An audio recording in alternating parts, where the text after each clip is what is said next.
Good afternoon, everyone. Trevor Thompson, TNT Pressure Cleaning. Dynamite service with explosive results. I'm sure all you guys are out there working in this summer heat. Make sure you stay hydrated. I'm shooting a pool enclosure today, and I'm going to be doing a paver patio and also a paver pool deck. The screens have some age on them. The beams of the cage itself, the enclosure, has been repainted. And what I like to look for are things like this. So if I bring you over here and let's get these fingers dry so I can zoom in for you, you can really see the accumulation of rust. And that's something you want to point out to your homeowner, so that they are aware of the fact that, yes, structurally inside it looks very sound, but outside there are some compromised areas. Something else that is really important when you guys are shooting these pool enclosures, or you are a homeowner watching this video, it's really, really important to have what's called your super gutter. Sorry, I was maneuvering here. To have your super gutter flushed out.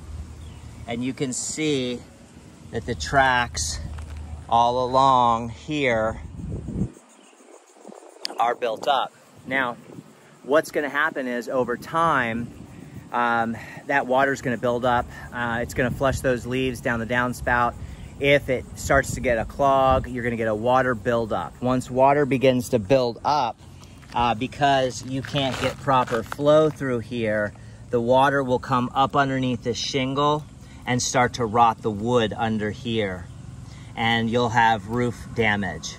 So one of the great things about exterior cleaning and being a contractor is that not only can we brighten up and make someone's home look really beautiful and healthy by removing organic matter and making the finish, whatever surface it is, really brighten up and look beautiful. It's aesthetically pleasing, and it helps prevent any further damage.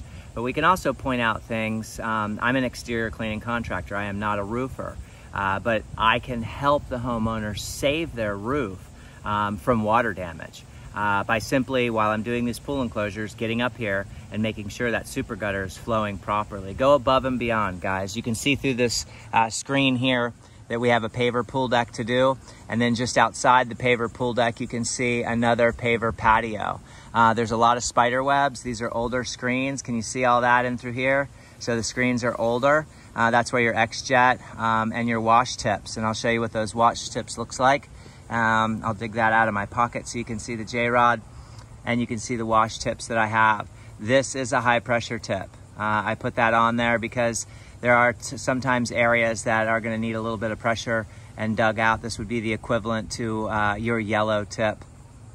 So on your pressure washing machine, you're going to have a black, red, yellow, and white. Your red is a 0 degree. Then your yellow is a 15 degree, and your green is a 25 degree, 20 degree, and your white is a 40 degree. So the yellow, the 15 degree yellow tip is a good tip. Actually, this is a green tip, I'm sorry. So this would be the equivalent to a green tip. It's a very gentle tip. The white tip, the 40 degree tip, is one of your least aggressive tips. It's a wider fan pattern.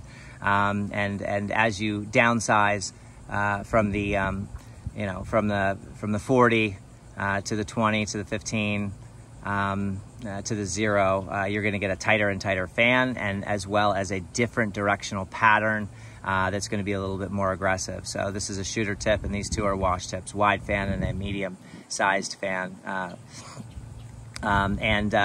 This will allow me to rinse screens without having any complications whatsoever. You can do it with the X-Jet, and I'll bring out the X-Jet for you here and let you see what that looks like. This is the X-Jet M5 twist, and this is geared for my machine, which is a 4 gallon a minute. 4,200 PSI machine. Sorry for the camera work, guys. I'll have to stand up because it is stuck in my pocket right now. And I've got a couple of different, I got the reducer in there as well. So this goes from about a 0 to a 50-degree fan tip.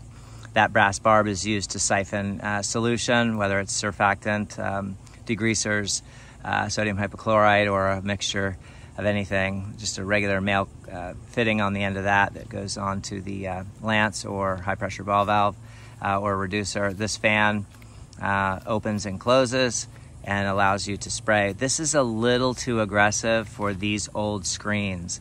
I just want to bring that to your attention. It can be done, but you're going to have to really stand off. And that's where that J-rod with those wash tips really come in. Also, with the J-rod, I can put a wide fan on there and really cover some area. You want to make sure these screens are rinsed properly. You don't want to allow any SH to dry on these screens. And you certainly don't want any surfactant to dry on them either. The beams are heavily coated in this pool enclosure, so we're going to be using a little bit stronger of a mix. But I just wanted to show you what these gutters look like.